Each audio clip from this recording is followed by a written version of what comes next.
Do you bleed? Yes! Do we bleed? Yes! Are we ashamed of it? No! Should we have to pay for it? No! Should we be taxed for it? No! Should girls have to stay off school every month in one of the richest countries in the world? No! That's right. That's why we're all here tonight, to send a signal to the self-defined feminist Mrs. May that things have got to change. London, opposite number 10 Downing Street, where hundreds of women of all ages have gathered together for change. These women are protesting period poverty in the United Kingdom and the shocking reality that many women and girls across the country cannot afford sanitary wear such as sanitary pads or tampons. In 2017, Plan International UK conducted a survey discovering that 1 in 10 girls cannot afford sanitary wear, forcing them to improvise and use substitutions such as toilet paper or cloths. It could be really easy. I think if we had a really forward-thinking, open-minded Prime Minister, then we could easily make it happen like they are in Scotland, but I just don't think British government are that bothered. Gabby Edlin began her own charity Bloody Good Period to try and help refugees and asylum seekers in London. She believes change is possible if only the British government took period poverty seriously. Until we are at this place where all women, in fact no women, are disempowered by their periods, then we won't have equality, because if you're still staying at home and you don't get to work from home, or you don't get to make up your time or have time off for periods every single month, then you're screwed. And if you can't afford the period supplies, then you sort of faced with a choice of don't work, stay in your house, or go to work and risk leaking and not work at your best as well. And yeah, I believe that there's a long way to go. With little being done by the government and no attempts made by Theresa May to address this issue, maybe policymakers can look to an unlikely source for inspiration in Africa. Located in southern Africa, Zambia is tackling period poverty through extensive measures set up by the government. Period poverty here means more than just a lack of access to sanitary products, but is also down to sanitation itself and access to water. With a population of 17 million people, 60% of the population are living under the poverty line with little access to safe water. More than 25% of basic schools do not have access to clean water supplies and sanitation facilities, with many not having toilets for students to use, forcing young girls to leave school at the start of their menses. Not having sanitation facilities in schools is a bigger challenge for girls and for boys, because it really impacts on their attendance. In a month, on average, a girl child would keep away from school for about 5 days. Girls miss about 2 to 3 days in a month, so calculate how many days they miss in the whole year. It affects them academically. A girl child in rural areas, it's really sad because they miss maybe 3 to 5 days in a month from school. Yeah, it's a lot. So what exactly is the government's plan to tackle both period poverty and a high dropout rate in schools? I spoke to Kusweka Chinyama from the Ministry of General Education, who told me more. We thought if we can make an enabling environment for the girl child to be in school during her menses, then at least we can contribute towards a positive performance for the girl child. And this is when the whole concept of menstrual hygiene management was created. We just don't look at providing sanitary towels, whether it's reusable or disposable for our girl learners, but it's a program that looks at the whole environment in the school, from the girl learners getting support from the teachers, their peers, even disposing of the sanitary towels, as well as just the whole school environment understanding menstrual hygiene management. We've come up with a toolkit and guidelines on how a school is supposed to carry out its menstrual hygiene management. And in this toolkit and guideline, there's training. So we train them on how they should manage menstrual hygiene. And the message we have is that menstrual hygiene has to be managed by everyone. It's just not a responsibility of the girl child. As the ministry, we feel that what will work for us is for these schools to make their own reusable sanitary towels, because this will be more sustainable than actually procuring disposable sanitary towels. Looking deeper into period poverty and the stigma surrounding it, I spoke to Copper Rose's Faith Suilanje Kauma, who explained the cultural beliefs related to menstruation and how she is getting girls to talk about periods. Okay, so my session, I just want to go around the room and ask what you people have heard, what myths you've heard about menstruation.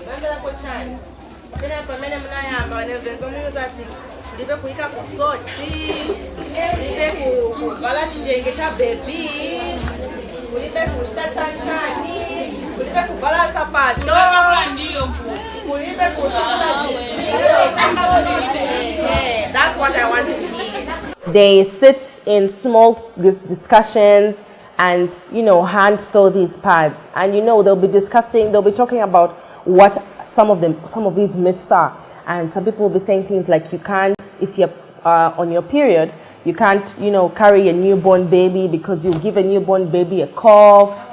Or you can't pluck vegetables from the vegetable garden because the vegetables will dry when you're on your period. Such certain myths, yeah. So yes, there's still some stigma attached, especially in certain areas where we're working in Zambia. First, people used to make, especially me, they used to make me feel like, why should we be talking about menstrual hygiene or periods? You could be in the same room with someone, especially a guy, and they'll make you feel uncomfortable for saying the word period. But I believe that, first of all, 60% of the world's population are women. So it's either they are menstruating, have menstruated, or will menstruate. So why should we not talk about a subject that affects 60% of the population?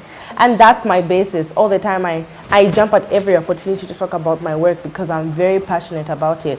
And I believe that women need to realize that it's not a curse. They should have their period with dignity because that's what makes them a woman. It's nothing to be ashamed of. Say it's nothing to be ashamed of. It's nothing to be ashamed of. Because menstruation what?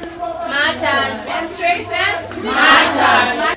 Copper Rose are an organization that solely focuses on menstruation and how they can help women and girls manage their periods effectively, using education and partnering with local businesses to help provide free menstrual products to girls who cannot afford them.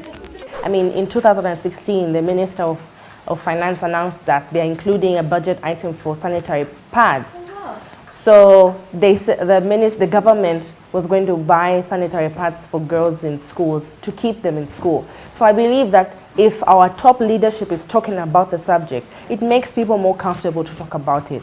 And the fact that we have organizations such as ours at Copper Rose, this is purely the work we do, raising awareness, talking about the subject and making people aware about it. People that don't know about it or have misconceptions about the subject are drawn to understand it and get to understand what menstruation truly means. Menstruation matters.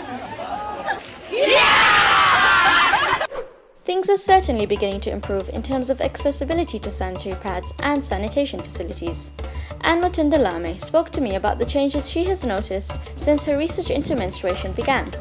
After my research, we are seeing a lot of changes. They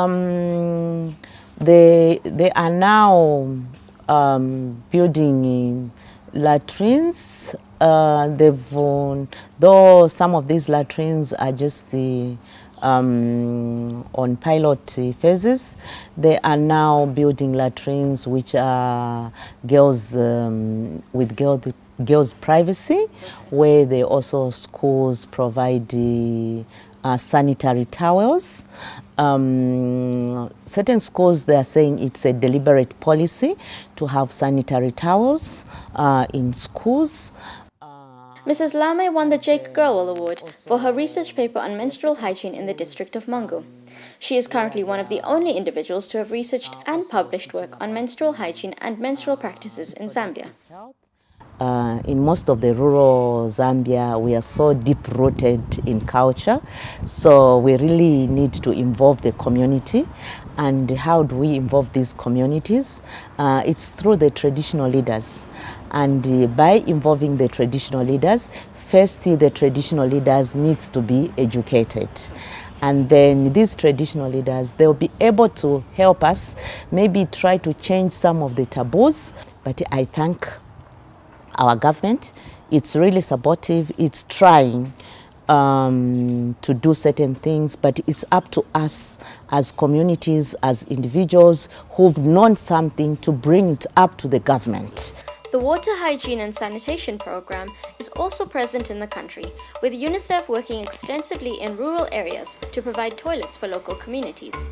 After conducting their own research into the effects of menstruation, with the help of Emory University, the WASH division has been working with the government to help develop national guidelines on menstrual hygiene. We launched a research study on formative qualitative research.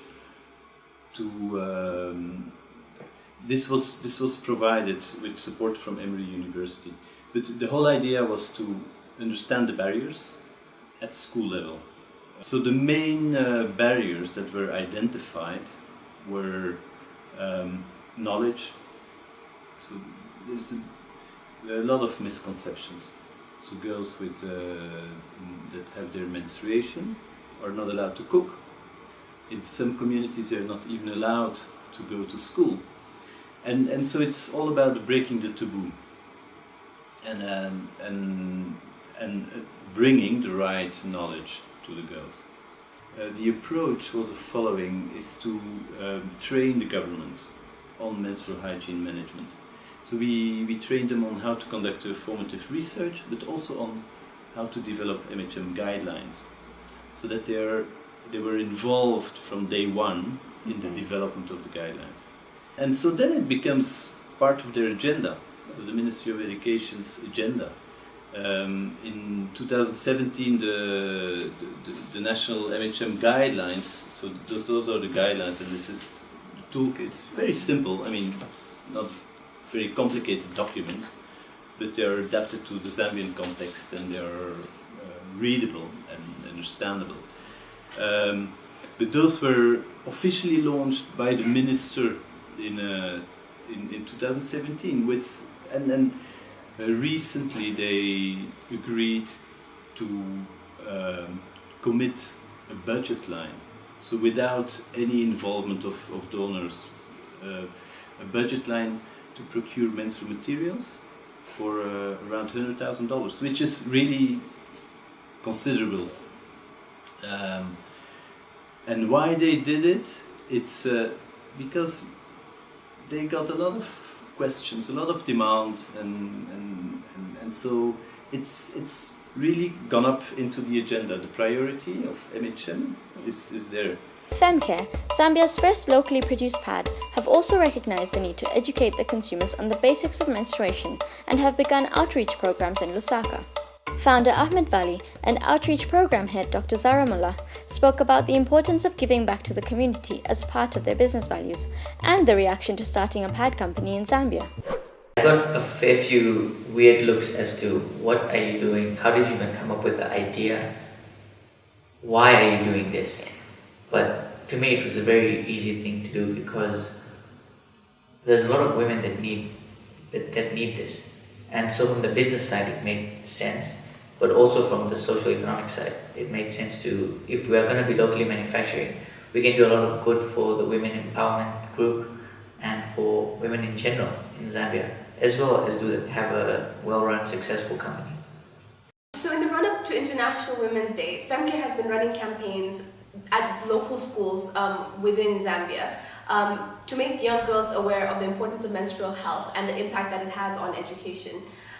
We have called our campaign Femcare Goes to School, which I think is quite cute. We are working with doctors to use their medical background, such as myself, to speak to young girls about menstrual health and the importance of education as well. Our talks have included educational quizzes, and we've had question and answer sessions just to sort of open dialogue between young girls about periods. We have also been handing out free sanitary pads to these young girls and have been talking about how pads work.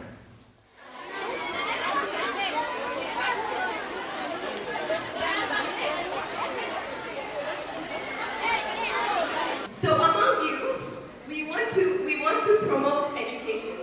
Among you, there are future lawyers, there are future judges, there are future scientists, policewomen, accountants, you name it. The sky is the limit, really, with what you can do with your life. But what happens when it's your time of the month? Sometimes, either out of shame or due to a lack of sanitary pads, we don't come to school. And this can negatively impact your learning. So because you're not coming to school, you're missing out on valuable education. And when you miss out on valuable education, it affects your graduation and your career prospects. And we don't want that to happen. We want that the cost of a period should not equate to your education, because that is the most important thing. And it is something that can really help you improve your quality of life going forward. Currently, because we've only just started, we have tried to get a gauge of what is needed in Lusaka. But it's definitely a long-term plan. We hope to be partnering with NGOs in the future and other companies that share sort of similar ethos to ours. And we would love to branch out into rural areas as well. So it's definitely it's a long-term solution. Yeah, it definitely is. I mean, until significant change is made, I think it's important for every person to do their little bit. It's not only for young girls at school, because we have a big problem here, girls missing school. Because my line is mainly maternity and nannies and postnatal, I want to try and start a scheme where even at the government hospital, when a mom comes after giving birth, she comes, she delivers, she walks home with a pack like this. To cater for women going through their postpartum periods, which occur in the first 6 weeks after pregnancy, antenatal healthcare expert Munira Baum proposes her own uniquely designed pads to help new mothers cope with their cycle. Now, these ones here are nappies, right? But this is our whole idea. So this nappy here is made in China at the moment, but we'll try and import the material so we can empower young girls to make it here. We won't be able to get the material here. So the material of this is the same as a swimming costume. Okay. So it's a waterproof. Okay. Right. So over this, if they want to put their nice material, they can do that. A lot of the washable pads I've seen here is not of a nice texture inside, so that putting it by your body, it's not ideal. Okay. I want it white in color because there's no dye. Yeah. Because remember, dye down there can cause urinary tract infection. With this nappy, we have inners, right? So you can get 2 inners. The inners are quite thick. Everything is washable, right? So in a pack like this, you can get 5 pads, let's say 5, and you get 10 inners. So if you're having a very heavy flow, you can put in 2 inners. If you're having a light flow, you can put 1 inner. However, there is now a new challenge for the government to tackle: the disposal of pads in an environmentally friendly manner. Minister of Education Professor Nkandu says providing sanitary pads is not enough. The government now needs to work on effective disposal of sanitary pads as part of their menstrual hygiene management plan in order to have an environmentally sustainable program. Now the disposables have a particular challenge in that in a lot of our communities, especially in the compounds, some homes are actually without even toilets. So where do you dispose? And the homes have no disposal bins. And the community per se has no disposal system. So that is the other challenge. And that's why some girls, even if they know they can access these pads, they would rather go and reuse a piece of cloth because they can wash it. With Zambia tackling every aspect of period poverty, it highlights the significance of women's issues in their society today and is a positive example for countries such as the UK to take inspiration from. maybe the problem lies not with women but with men. Gabby Edlin believes men are the reason why period poverty is not rising on the British government's policy agenda. But it's really time for men to just listen and just do something about it, especially those who have the influence and power and are able to. They absolutely must. We can't put it on the women. What do we want? When do we want them? Yes! They are sending a signal and leading by example for all women.